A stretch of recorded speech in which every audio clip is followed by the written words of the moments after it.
Telangana assembly సమావేశాలు live లో చూద్దాం. టేకెన్ యాక్షన్ ముఖ్యమంత్రి గారు అదే చీఫ్ ఎగ్జిక్యూటివ్ గా స్టేట్ ఎగ్జిక్యూటివ్ సిబిసిఐడి ఎంక్వైరీ చేస్తే దానికి కూడా శాంక్టిటీ లేదంటే అధ్యక్ష ఆ విధంగా మాట్లాడటం ఏది అధ్యక్ష? నేను దయచేసి వారిని ఇప్పుడు కూడా కోరుతా ఉన్నాను. ఈరోజు మీరు డిమాండ్ చేసిండ్రు, తప్పులేదు, డిమాండ్ చేసిండ్రు. డిమాండ్కు పదంతలు రీతిగా జవాబుదారితనం ఉండాలని సిబిసిఐడి ఎంక్వైరీ చేసిండ్రు.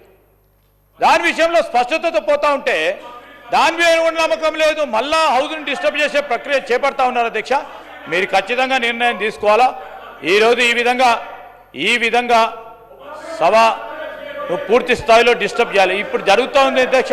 నేను దయచేసి వారి తల్లిదండ్రులకు సంబంధించి వారి సంరక్షణ, వారి సంక్షేమం, వారి భద్రత, ఈరోజు పిల్లల బాధ్యత ఏందని చెప్పడానికి రాష్ట్ర ప్రభుత్వం మొట్టమొదటిసారి ఒక చట్టాన్ని తీసుకొస్తుంది అధ్యక్ష. ఆ చట్టానికి సంబంధించిన ప్రాముఖ్యత, చాలా ఇంపార్టెన్స్ పిల్లలకు తల్లిదండ్రులకు సంబంధించి ఈరోజు చేస్తా ఉన్న ప్రయత్నంలో ఈరోజు వారు ఈనాల అధ్యక్ష, వారి సూచనలు కావాలి. ఆ విధంగా సూచనలు ఇవ్వమని కోరుతా ఉన్నాం అధ్యక్ష. ఇంకా డిస్టర్బ్ చేసుకుంటూ పోయి నేను హౌస్ కమిటీకి సంబంధించి ప్రత్యేకమైన ప్రస్తావన చేసిన అధ్యక్ష.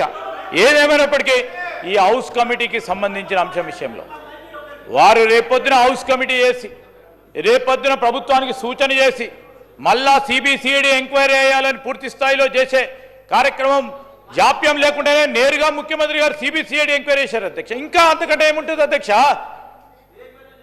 అధ్యక్ష మీరు ఆలోచన చేయండి అధ్యక్ష.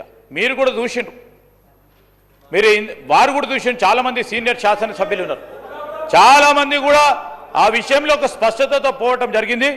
ఈరోజు వన్ అప్ మ్యాన్షిప్ గురించి కాదు. ఇది మాకు వన్ అప్ మ్యాన్షిప్ ఉంటే మీరు రమణారెడ్డి గారు మాకు వన్ అప్ మ్యాన్షిప్ ఉంటే సిబిసిఐడి ఎంక్వైరీ చేయకపోయే వాళ్ళం.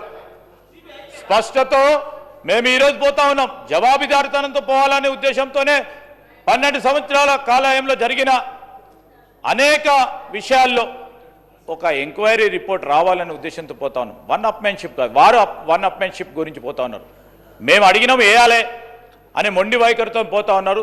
అది సరికాదని నేను గౌరవ టీఆర్ఎస్ సభ్యులకు తెలియజేస్తా ఉన్నాం. సహకరించండి.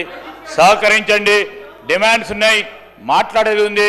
బీజేపీ మాట్లాడాలి, సిపిఐ మాట్లాడాలి, ఎంఐఎం మాట్లాడాలి, మా కాంగ్రెస్ పార్టీ శాసనసభ్యులు మాట్లాడాలి. మేము 2 సంవత్సరాలుగా చేస్తా ఉన్న ప్రగతి అభివృద్ధి విషయంలో మా గౌరవ మంత్రులందరూ కూడా ప్రజలకు చెప్పాల్సిన బాధ్యత ఉందని మేము ఈరోజు ఇక్కడ కూర్చున్నాం అధ్యక్ష. దయచేసి వారిని సహకరించమని కోరుతా ఉన్నాం.